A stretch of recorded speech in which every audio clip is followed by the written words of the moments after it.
Kevin Spacey is here. He is an Oscar and Tony Award-winning actor. He's on Broadway now in A Moon for the Misbegotten. This is his third starring role in one of Eugene O'Neill's major dramas. The other two plays were Long Day's Journey and Tonight and The Iceman Cometh. Here is a look at his Jamie Tyrone. Now, how about another drink? You don't get me, Josie. You don't know, and I hope to God you never will know. There's always the aftermath that poisons you, and I don't want you to be poisoned, and I don't want to be poisoned myself. Not again, not tonight. There have been too many nights and dawns. I want tonight to be different. I want tonight. Don't get in one of your queer spells now. Sir, I don't think you know what you want. Except another drink. Kevin is also the artistic director of the Old Vic in London, where this production originated. I am pleased to have him back at this table. Welcome. Thank you. Thanks for having me. Let's just talk about this play first. Tell me about it. And what time was it in his life? What was he saying? You know. Well, O'Neill had retreated to California, and he began to, for the first time in his life, write about his own experience, his family, his brother, his mother, his father. All of a sudden, that's his best stuff. Well, yeah, because I think before that, he'd been experimenting with a lot of different kinds of ways into plays and devices and masks and all sorts of stuff. And he wrote Long Day's Journey into Tonight, which was the story of his own family and himself. And then he wrote Iceman Cometh. But there was something about Long Day's Journey that bothered him. He always felt that he hadn't been entirely fair to his brother, who was Jamie Tyrone in that play, first appears in that play. And it nagged at him, and he finally decided to write Moon, which became the last play he wrote, about his brother and about an attempt to find a redemptive quality and an understanding of the person that he was. He was an alcoholic, drank for more than 25 years, was a failed actor, as he refers to him in the play, a ham. And he finally wrote it, and I think that even though neither Long Day's Journey or Moon were supposed to be released until 25 years after his death, his widow Carlotta decided to go against his wishes and ended up publishing them, and of course we have them now. Did he like them? Did he like A Moon for the Misbegotten? You know, it's hard to say whether he liked them. I think they were torturous, difficult, agonizing plays to write. There are these extraordinary stories of him weeping into the night. He had a real system of how he wrote, hours during the day. And by this point in his life, he had such a degenerative disease, he couldn't actually write. He used to write really small with a pencil. You see these papers that are just, the writing is like that. But he got to a point where he had to actually dictate because he could no longer write physically. So it was hard for him, I think. How did he feel about his brother? I think he loved him, and I think what you get in this play is that he understood him. And I think the thing I admire most about O'Neill is I never feel that he judges his characters. You know, he presents them flaws and all, contradictions and all. I mean, these people are not in good shape. They have unbelievable demons.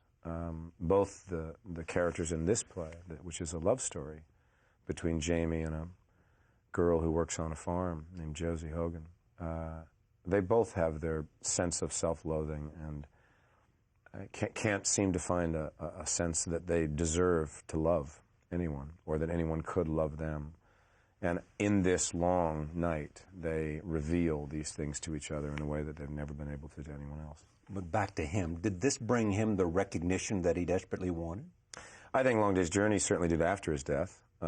Iceman was produced in his lifetime, but it wasn't very successfully done. I mean, in fact, Moon was done, I think, in 3 productions in New York, and all of them were not perceived as good productions. And in fact, people blamed the play. It wasn't until '73 when Jose Quintero, who was at that point the definitive director of O'Neill, took it on with Jason Robards in the Jamie Tyrone role and Colleen Dewhurst in the Josie Hogan Pretty role. good casting, I would say. Casting. That it became suddenly known and appreciated as a great work. I once had Jason here on the stage, at this table, reading O'Neill. It was just unbelievable. At that, it was Zoe Caldwell was sitting with him. It was unbelievable. Well, he was the master. It's one of the reasons why I've avoided watching the film version of Moon, which they have, because I'm prone to impressions, and I have a feeling no kidding. that if I watched it, I might be stealing everything. You know? Well, I used to call him. We had the same birthday. Yes. I used to call him on his birthday, on our birthday. And I'd sing Happy Birthday to Us, and he'd go, oh, thanks, kid. That's terrific.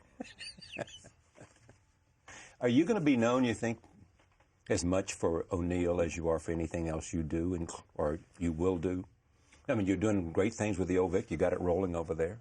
You know, you wanted to do that at a certain time in your career. You wanted to go away and do something with a theater, produce as well as act and direct. I love being able to tackle the different work of a writer because there's so many parallels between the characters in Iceman and Long Day's Journey. And there's other O'Neill plays I'd love to tackle at some point. So I'm not done yet. Not Touch of the Poet is a play I'd like to.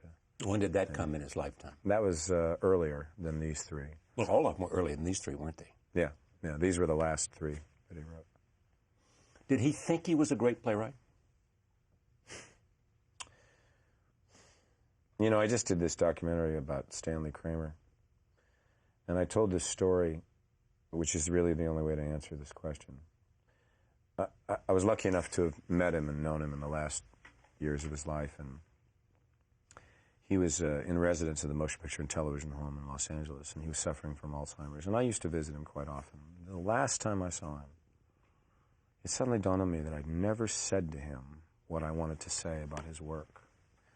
And before I left the room, I said, you know, Mr. Kramer, I just want to let you know that the work that you did, the films that you did, the subjects that you tackled, so many taboo subjects in America, your films will stand the test of time. You have influenced filmmakers for generations to come. And I started to get up, and he grabbed my hand. And it was the first time that, you know, I wasn't sure all the time that I was there whether he retained what I was saying. And he said to me, that's very kind of you to say. I just wish my films could have been better. And I thought, you know, you can be in your 80s, and you can have won Oscars, and you can have worked with the most extraordinary people, and have been an influence in an industry, and it's still not good enough. And I think that must be true for any real artist. It's just not good enough. They put the bar very high. Very high. And you should, you know. Otherwise, you're just showing up. Can you look at every performance you have done and say, it could have been better? Yep. Really? Oh, yeah. Especially in film. I mean, that's one of the great things I love about theater is that you go back night after night. Every night after night, you get to work on it. You get to work on it. It grows. It changes. It evolves. And especially when you've got, you know, look, I'm working with Eve Best every night, Colin Meaney every night. It's like playing an incredible game of tennis every night with a great player. Your game gets better. Who's directing this? Howard Davies, who did Iceman. How did you get Howard Davies to do this? Well, we had such a great experience on Iceman. We wanted to tackle this play. And I'm blessed to have worked with him, to have known him. He's a great, great director, and I think he very often doesn't get the credit he deserves because you don't notice his direction. That's how good it is. They say that about great actors, too. Is that true, you think? You can't see them acting? Well, I mean, look, you know, go look at Spencer Tracy, you know. The trick is you never caught him do it. And luckily he was appreciated in his time. You can see the acting, can't you? Someone who knows what you know can see the acting. No, but here's what I love. I love going and seeing a play or seeing a movie and disappearing to a world that they want to take you to, and not sitting there thinking, well, that's an interesting choice. Or, not looking at it clinically. Or even thinking, I could have done that better, you know, which is a lot of actors do when they go and see work. That's an interesting choice. I wouldn't have done that way. You know? Right. Take a look at this. This is where Jamie and Josie have a drink in the moonlight. Here it is. Let's sit down where the moon will be in our eyes and we'll see romance.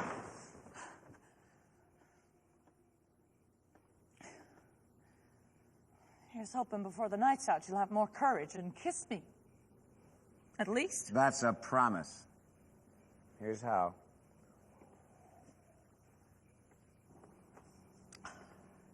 Now don't sink back half dead and alive in dreams the way you were before. No. Had a good last dose of the heebie-jeebies while you were in the house. All done for tonight. Let the dead past bury its dead. Well, that's the talk.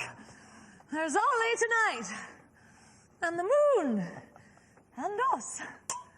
Here's what one reviewer said about her, Eve Best. The night belongs to Miss Best, who clearly and winningly mapped the contradictory levels of Josie Hogan, both the blustery facade and the sensitive core. Her not matching O'Neill's description of a big bruiser only feeds our sense that Josie has created a persona to hide behind, as Ms. Bess clumps about the stage like a wrestler in search of a match. That's pretty good, isn't it? That's great. Well, you know, if you meet Emily, which is what we call her, if you meet Emily... Why do you call her Emily? Well, because there was an Eve Best in Equity, so she had to become Eve. Oh, there was an Emily in oh, I see. But we call her She Emily. was Emily, and so Yeah, she had to change it to Eve because, right. And if you meet her, she's elegant, she's long, she's very gracious.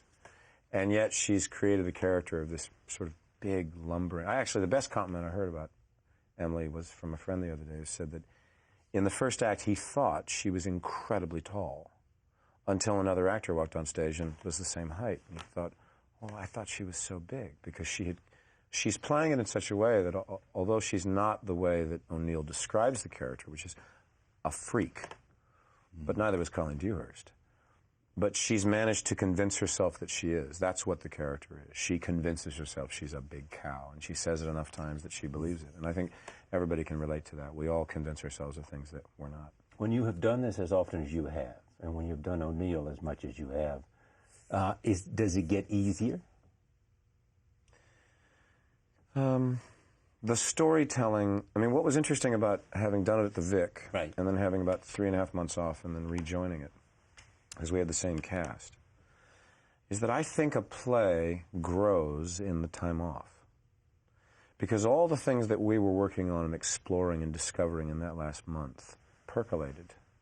We got back together, and I think we knew the storytelling so well.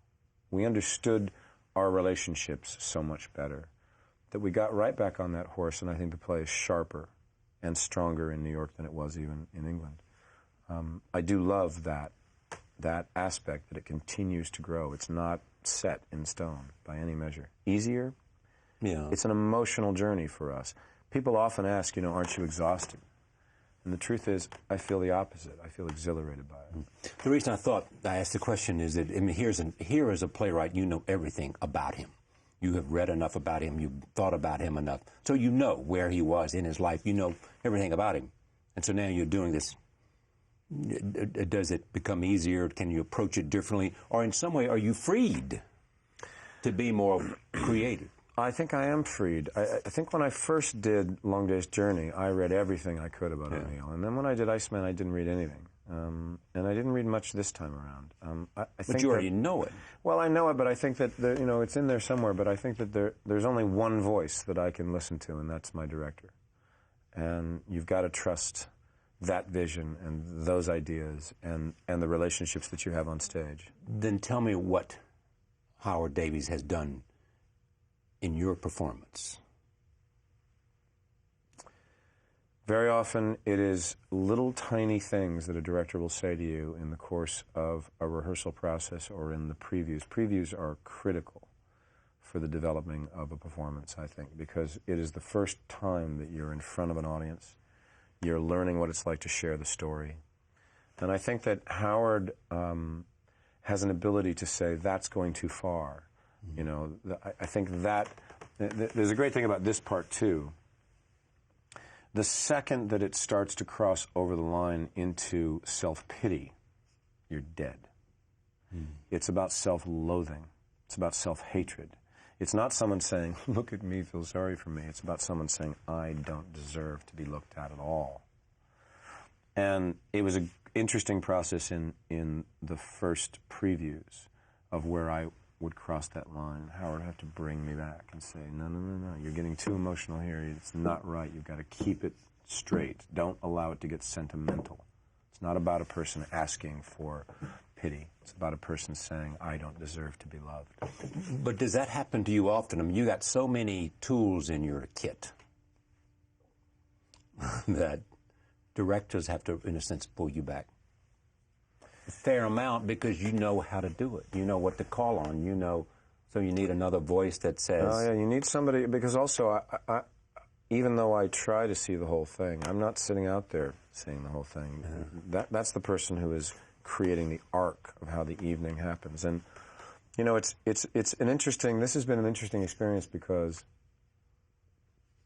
I would say that Column, for example, a great deal of the role of Josie's father in the play is to provide the humor in the play. It's very funny. And in fact, I think audiences are quite struck by how funny it is. They don't think of O'Neill thinking that O'Neill's going to be, you know, and it does get dark and serious. But Colm, I think, to a certain degree, will judge the play on laughs. And I judge the play on silence. This experience you're having at the Old Vic, is it changing you in any way in terms of how you see theater, movies, acting, what you want to do? Yeah, I think I'm so excited about the work that we have coming up over the next number of years. I'm delighted that some of the things that I talked about wanting to do when we first began, you know, I would often get letters from people saying, well, why did you go to London to do this? Why didn't you stay in the United States? Yeah. And not that people were accusing me of abandoning my own country, but I always wanted to start to create an alliance between New York and London, a stronger bridge, a cultural bridge between our two countries. I also felt that it's a great thing to have an international presence. And we just announced a couple of weeks ago that we're doing a brand new project that is called the Bridge Project. It's going to be an alliance with the Brooklyn Academy of Music, in which I got Sam Mendes, who was the director of American Beauty, yes, to commit to directing 2 classic plays in rep every year for the next 3 years. And they will start at BAM, play 8 weeks at BAM, go to the Old Vic, play 8 weeks at the Old Vic, and then go on to International City the first year in Milan. And we're talking to Russia, and we're talking to all kinds of other countries. Now, what makes it a unique project is that it's the first time in the history of the Equities that they have agreed to a 50-50 split between a British and American company. And it's a transatlantic company. First time I think it's ever been done. And for us to have a more permanent presence in New York, to align ourselves with BAM, who has not produced their own work since Cherry Orchard that Peter Brook did, I think, in '88. Yeah, right. It's a great move for them. It's a terrific thing for us to get Sam to commit for 6 plays over the next 3 years. And I think it's a big step for the Equities, because I believe that if you open up the flow of traffic, it will go in both directions. So I feel that the kind of sort of bigger scope of work, and I know that Sam wanted to challenge himself with classic work with great actors. I mean, Simon Russell Beale's going to do it, and Stephen Delaney's going to do it, and I'll probably do it in the 3rd year. But we don't know what plays yet, because I said to Sam, I just can't know what I'm going to do in 2010 right now. I just don't want to know. Yes. I feel that the work that we're doing there, I feel that the amount of educational stuff that we're doing, and in fact, we brought it all with us with Moon. I didn't just want to bring the play over. I wanted to bring our whole ethos over as a company. So we have student seats every night, same as we do at the Old Vic, for $25 if you're under 25. We do workshops twice a week with kids from all over the New York City schools. We're doing a UK-US exchange with a young writer, director, producer, and actor who have come over to work with professionals here. And we're doing a 24-hour plays for students in June, in which we're going to be auditioning all over the city. So the whole ethos of our company has come with us, and we're going to do that through the Bridge Project and through everything that we do. I mean, now The Entertainer's on stage in London with Robert Lindsay, and we're in discussions about bringing that to New York in the fall. So things are really, I think now, you know, we're really established. We're in the middle of our 3rd season, and I'm going to be there for another 8 or 9 years. Did Olivier do The Entertainer? He did. He actually, it was a landmark production, 1959, I think. It was the first time he'd done a sort of kitchen sink drama. He had been known for all the classic work, but I think that he was at a place in his life where he wanted to do something new. And this is the 50th anniversary production, and it's just been a tremendous hit for us. And Lindsay's great, and Pam Ferris is terrific in it. And so it's been an extraordinary journey of trying to build a company from the ground up, and it hasn't been easy. And we have to work very hard because we don't get any public funding, so we've got to raise all of our own dosh. And we're, you know, in fact, President Clinton helped you raise a bunch of money. Yeah, we raised money. We raised about $700,000 last week at a benefit here in New York, and the president was very kind to come and give a pretty uplifting speech about the work we're doing. Well, you're pals. Well, I support him, he supports me. That's the way it works, Charlie. I understand. You are voting for Hillary, aren't you? I understand. No, I want a yes or no. No. Well, you won't get it. Oh, you're so neutral, Charlie. So neutral. Thank you very much. Thank Good you. luck. It's good to see Moon you. for the Misbegotten at the Brooks Atkinson Theater until June 10th. Thank you for joining us. See you next time.